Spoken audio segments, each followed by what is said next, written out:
thanks a lot. Yeah, I was just reminded the other day that I've been in InfoSec for 25 years. I joined the Oulu University Secure Programming Group in '99, and there we had a research team. Just a few words about myself and the background.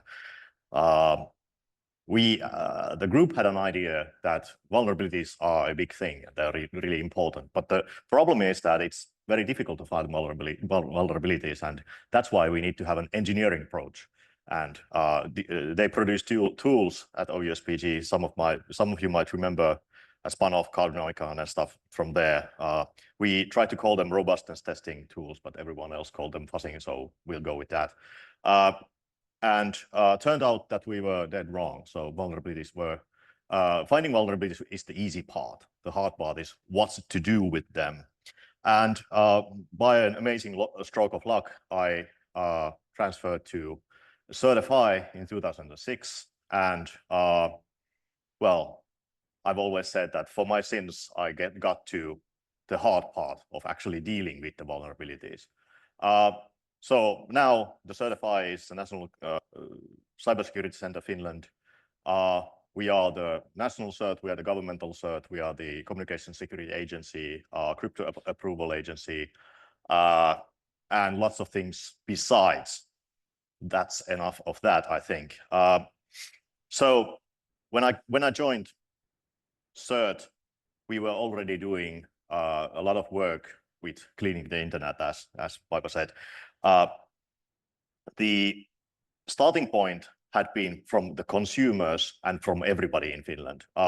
We had a law where it was stated, and we still do, that we offer the services to everyone in Finland, and we are there to maintain situational awareness and to try to improve the resilience. To put it short, I don't have the actual law test. I won't bore you with that. But we started out from malware and compromises, defacements and stuff like that. There were plenty of them those days, and well, to be honest, there still are. So it's a continuing effort. You can't expect to clean a street once and it to remain clean after that. It's a continuous effort. But after we had been doing that for years, automating notifications, getting data from third-party sources, automating notifications about compromises, about malware, doing vulnerability coordination related to new vulnerabilities. We kind of like always knew that there's a lot of stuff out there in the internet that there shouldn't be. But in 10 years ago, we really started getting at it. So we started the Countrywide scanning program. It was really ad hoc in the early stages. So I borrowed an old slide. I wanted to strike the point home that it's an old slide because, well, we are not Viestintävirasto anymore. So that's our slide template from 2017. And we started out, I think, in 14, but I couldn't find statistics easily for that year. We thought that what's the worst thing that can be in the internet related to risks to critical infrastructure, risk to people in Finland. Of course, it's the factory system, the ICS SCADA systems. So we started from that point. So at the time, this is, as I said, from 2017, we had been doing scanning for 3 years, and here were the statistics back then. We mainly looked at the industrial control systems, so such as HMIs, human-machine interfaces, where you can actually control things on the factory floor, but also looked at other forms of industrial automation, things that are not that risky, but shouldn't be there, should be in closed networks, protocols that have no security in them. And we realized that building automation systems were starting to be a big thing. So those were the basic things that we were mainly concerned about back then when we started the scanning. Of course, we looked at stuff like, okay, how many services are there in each port and stuff like that. But this was the bulk of the work in the early stages. And I'll next go into some lessons learned on that. So, oh no, I wanted to touch upon the law. Many people have told me when I've been talking here about countrywide scanning that their lawyers prohibit them from doing these kinds of scans. And to be honest, I think there was a discussion in the early stages that, okay, is this allowed? And back then, there wasn't a law that stated that a cert can do scanning. There was no law about certs. There was a law about our authority. Yes, because, well, there has to be one. It's a government authority, so the tasks are in the law because, well, government authorities comply to the law. Well, that's like a given. And the problem was that those laws were really generic. So, as I said, maintain situation awareness, offer services, uphold the resilience. But we talked to our lawyers that actually doing scanning is upholding resilience in a country. And we actually did a couple of law reviews, which all pointed into the same direction, that if somebody can scan Finland, it will be us. And this was another law that was on our side, and it still is. We are also the teleregulator in Finland, and we have we had back then a law, and we still do have it, stating that if there is a hindrance in a telephone network, yeah, it sounds a bit funny, hindrance. So yeah, it's infested with malware and it's exploiting stuff all over the place. You can call that a hindrance if you like, but anyway, when there is a hindrance, you can report it to the operator, and when we do, the operator must take action. So that's why we thought that, okay, we see all these things, we just notify the operators and we are done with it. Of course, it didn't go that way, but anyway, I'll get into that in a moment. So the traditional approach that we had was roughly along these lines. So we find something that is a problem. For example, you see something popping up in the known exploited vulnerabilities catalog nowadays. Back in the day, that didn't exist. There is a new vulnerability, CVSS 10. You probably want to do something about it. You want to make sure those are taken care of in Finland. So the quickest way to triage those vulnerabilities, because there's a lot of them, is to use a third-party service such as, well, Shodan, Census, Binary Eye, Leakix, what have you, and look from there whether you can find a product in your networks. What are your networks? I'll go into that in a moment. You could also try to scan for the products yourself or look at any scan data that you already have for any banners that would lead you to those kinds of products. And this is actually very hard. This is not easy at all.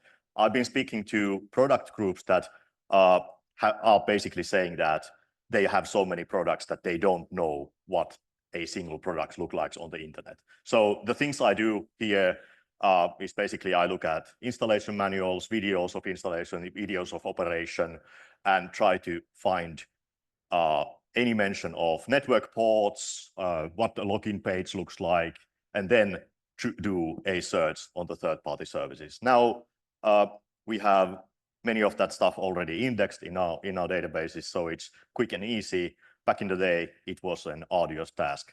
There's also the thing you want to do here is to start maintaining a library of products and how to find them. But that's a lessons learned right there. Okay, if you see that the product is prevalent, there are a lot of instances in Finland, you probably want to make sure that the data is correct. So it might be that the third-party scan data is old, it's dated, it has errors. I always want to scan on my own, have recent data that I can trust. because, well, if there's some things that customers hate, it's false positives. So they might not respond to you when you say that you have an open port. If it's false positive, they will respond to you saying that, why are you calling me about this? There's nothing here. You are bothering us. Oh, I don't trust you anymore. So you really want to make sure that when you cry wolf, the wolf is really there. Okay, if you then see that, yes, it was real, the data is accurate, then you should do a report on that. In some cases, you might want to reconsider whether it's like unauthenticated HMI, of course, report on that. On other things, there's a vulnerability that applies to only certain versions, so the configurations you want to go further with that. And it was already a bit tricky, but here is where it gets even trickier. So basically, you see that an advisory states that in version 1, it's vulnerable. In 1.1, it's not affected. So you reach for the login page and try to search for 1.0 there. Usually it's not there. Try to look at different kinds of resources where it might be, for example, HTTP headers, different kinds of files, configuration files. Try to look the manuals for different kind of URLs. Try to look out for any other POCs that do this version notification. POCs are your friend here. There's also a bit like your enemy because, well, bad guys are starting to use them, but you can use them too.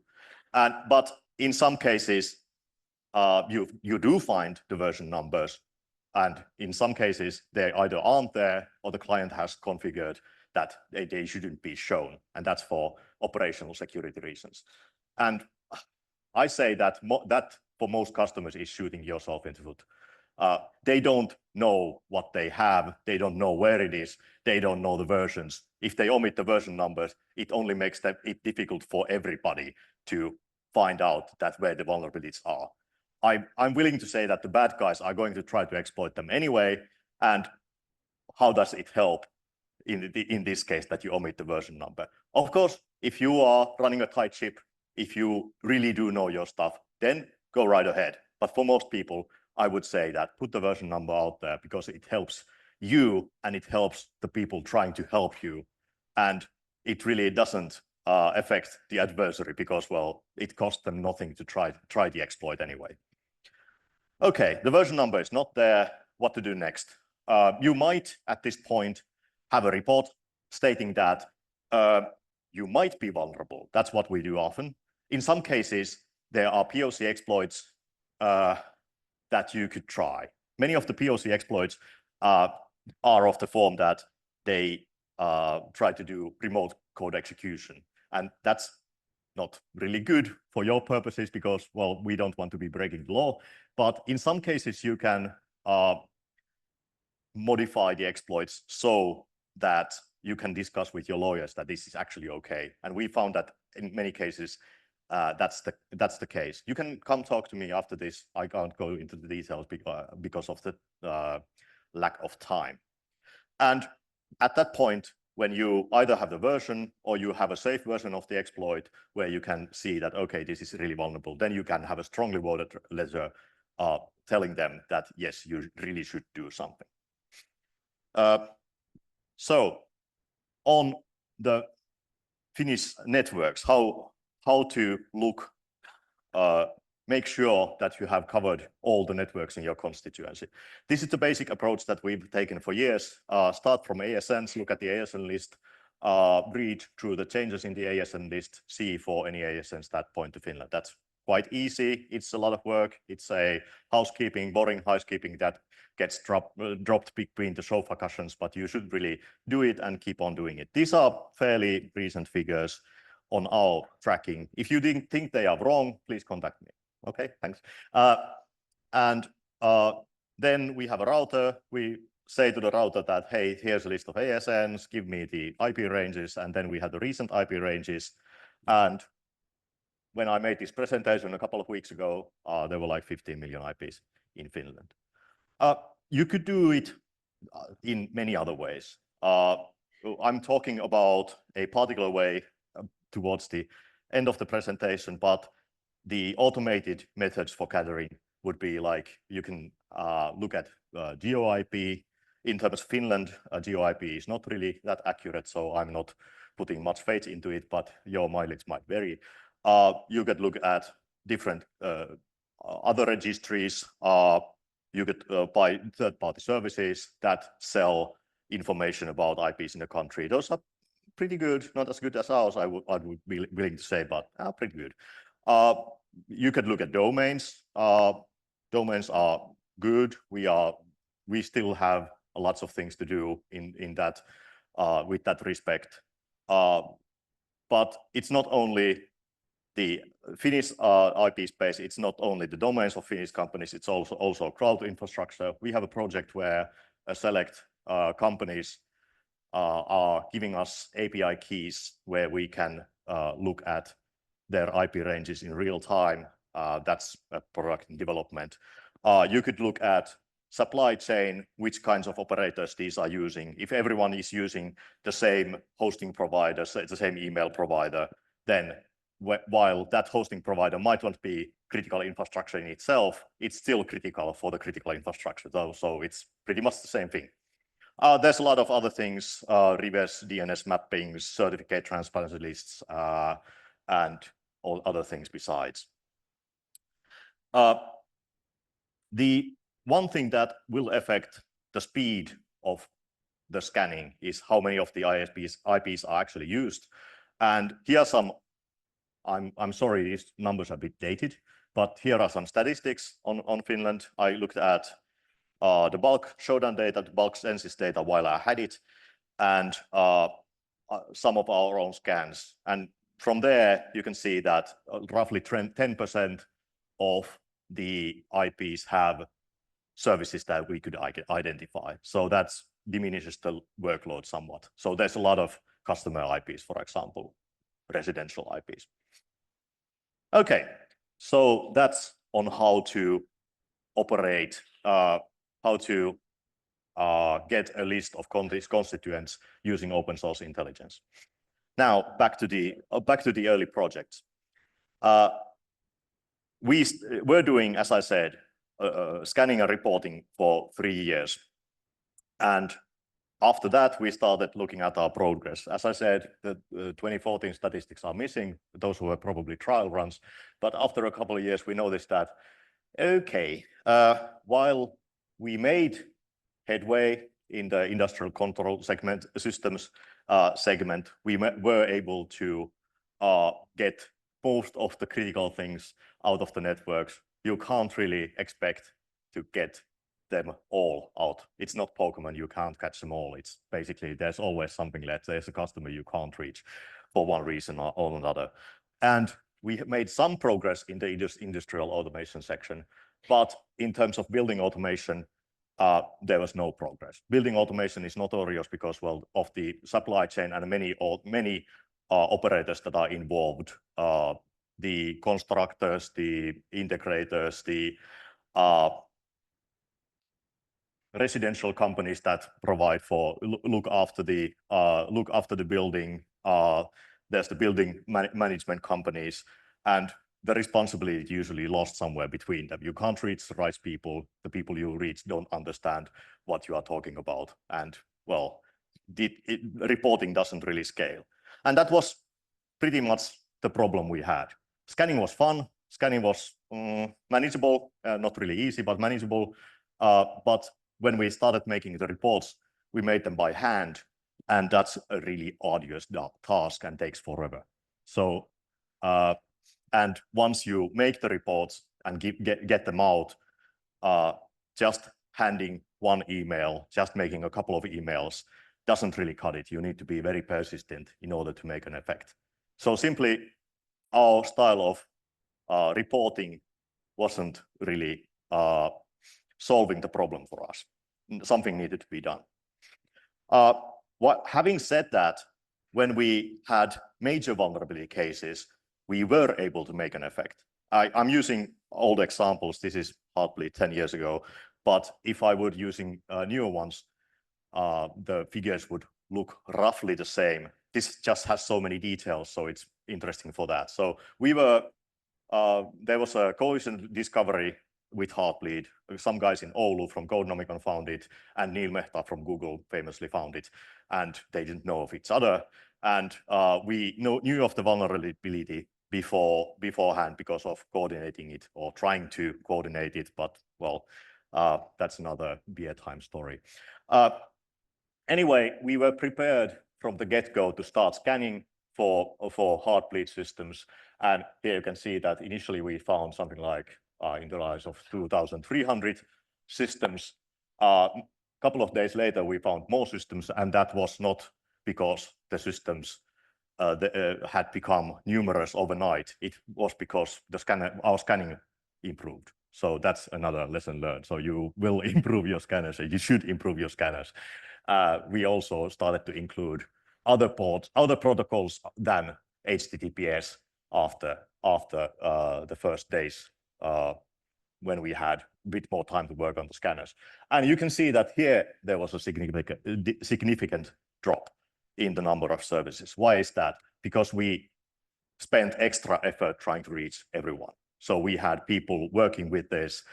We had people calling our customers, making sure that they take things offline. And that's what we do with major cases these days. So it's not all bad. But when you have regular scanning, you can't afford to do things like that. You want to do the scanning all the time, and you want minimal effort on the reporting side because it's arduous. And that's where we get to more recent developments. So we have had a project called Hyöky, roughly translates to tidal wave in English. And it's a National Attack Surface Analysis Service, which is initially targeted to municipalities. We have funding from the Ministry of Finance, thanks to them. And in Finland, we have more than 300 municipalities, and they have a lot of services that are critical for the citizens, and that's why it's a good place to start. They might not be the best ones when ICT or IT security is involved. So that's another reason for targeting municipalities. So here, one of the major things is that the reporting and the recommendation, much of that is automated to make sure that we get rid of the bottleneck of humans reporting stuff. And the scanning part and the analysis part is also automated. So I want to stress that this is an attack surface analysis service. So the initial version is not meant to look at every device, every vulnerability, just to make sure that they are aware of the attack surface that they have and to alert them on obvious things. So it's nothing fancy, but it's something that is automated and we can improve upon. So basically, we try to tackle the scaling problem. First, identifying the customers. That's difficult because, well, we can identify that this IP is a Finnish IP, but for which customer it belongs, that's another problem entirely. In this system, the customer announces the networks. The problem with that is that they don't know of all the networks that they have, so we have to help them, and we have still to rely on OSINT and try to make sure that the information is as good as it can be. More on that later. Then the actual scanning, looking at the attack surface. And that's, as I said, at this point, nothing really fancy, but reliable and repeatable. On the reporting, the report, there has been a lot of effort that has been put into the report to make sure that the customers understand that what they need to do, why they get this report, what is important now. And then there is the part where the customer needs to get involved. And that's, of course, a problem. I could come back a couple of years later when we have run this program for additional years. Now I can say that one thing that's difficult to explain to the customers that this is an attack surface report. It may contain obvious vulnerabilities, but it's not a pen test. It's not a vulnerability report because they are used to if they have been doing IT security, they are used to those kinds of things. So attack surface is important, and that's difficult to explain to customers. The customers don't know their networks. This is a bit elaboration on that. So they know that they have these services are obvious, these are the ones that are obvious to their customers, and they always announce those. They might not announce networks where they think that they are not important, or they don't have any services on them, or they are not used, or that's legacy. And that's not true. That's never true. They have services and they have stuff in them, and they should report them. For some reason they don't. And there's a lot of networks that they don't know about.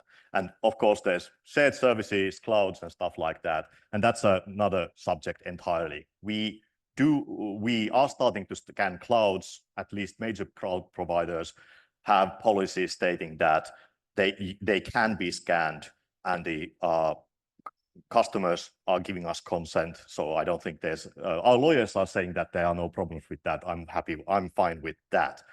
On the unknown networks, that funny story, I was with a bigger Finnish customer.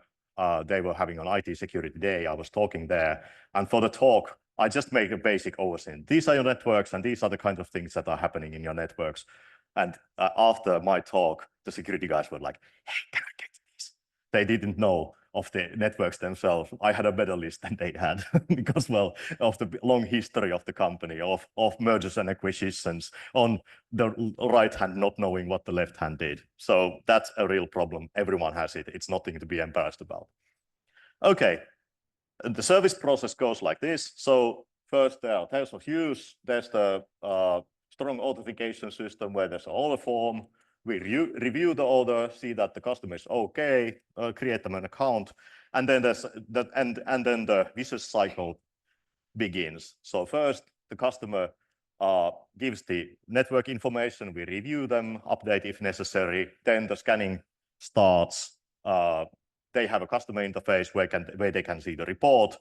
Hopefully, do something about the reports, and we tell them that they need to make sure that the information is updated. I'm expecting problems there, but we'll see how it goes. On the actual scanning process itself, there's a object storage where actually it's not on this chart. For example, if I want to scan the whole of Finland, there is an object storage that has already those networks. Here you can see that the customers have input their networks, and they have been they are readily available in the scan configuration. So then it's decided on what kind of scan is started. So what kind of scan manifest is used. The scan is executed. Raw data is received. There's a temporary storage. Then it's enriched. We have our own WHOIS service where we collect WHOIS information from everywhere and do some enrichment from there. Look at the vulnerabilities, look at the scan results, try to expand on those. I have an example later. Then enrich the customers there, do a geo-IP, although it's mostly useless, but customers like it. And then there's a report that goes to the user interface, and the vicious cycle starts again. An important thing to note here is that scanning is inherently a bit dangerous. You have no idea on whether even though extra care is taken to make sure that this is the customer network, mistakes can happen. They can be bad guys. They might exploit your system. So a key principle in the architecture is that everything is separated. You can see the lines that go only in the one direction. That means that there is actually no data flowing back. So these are all isolated components that can be replaced if necessary. So I don't think I haven't spotted a line where somebody can both read and write their results. They read their inputs, they write their outputs, and the next isolated portion does the rest. And that's pretty important. Just so that you get a better understanding on how it looks like under the hood, I have a couple of slides on that. So here is basically a CLI interface that we currently have. Is like, okay, I can start a preset scan. I can start a scan of my own doing, see the scan status, print the manifests of ongoing scans or planned scans, and download the results. And a example manifest would look something like this. So first off, you can see that the Finnish IPs, these ports, name it after like an admin panel scans. We use open source software like everybody. You should use software that you know and trust when doing scans to make sure that the results are accurate. Here, first use a quick scan to just get to know which hosts are up, then do a banner grab of a admin panel, and then have the results out there. So this is an example on how to scan Finland. It's pretty easy, it's straightforward. It takes a couple of minutes to start a new scan when we hear of a vulnerability. Of course, knowing what to scan takes long, but at the actual scan is really easy and straightforward. And once you have figured out what you want to scan, then you can make it repeating. So you can have here you can see how the scan is started, but you can also have schedules and how many times this scan will be performed. So you can have repeating scans, and you can make sure that the things get taken over and you follow the progress over time. Always have note to presenters, always have one slide with two small text. This is mine. So this is just an example of a scan result. So you can see here that this IP had this port open, and there's a lot of vulnerabilities that have been somewhat enriched. It all gets turned out into a report. I don't have the English report is under construction, so I'll show you the table of contents and a couple of pictures of it. So there's a lot of boilerplate text trying to explain to the customer what he's seeing, and nice pictures, dashboard kind of pictures, trying to show that, okay, this is something where you have a lot of stuff, and here are your critical vulnerabilities. Sorry for the Finnish. As I told you, it's under translation. Okay, why am I telling you this? Why should you care? It is at least Europeans should care, because the upcoming NIS2 regulation both states that you can do scanning, non-intrusive scanning, but pretty much states that you should do it. So the legal challenges will be responded to in a very short time. This states non-intrusive scanning. Our lawyers are telling us that it also will mean that you can search for default passwords. And I think that's just great. Thank you.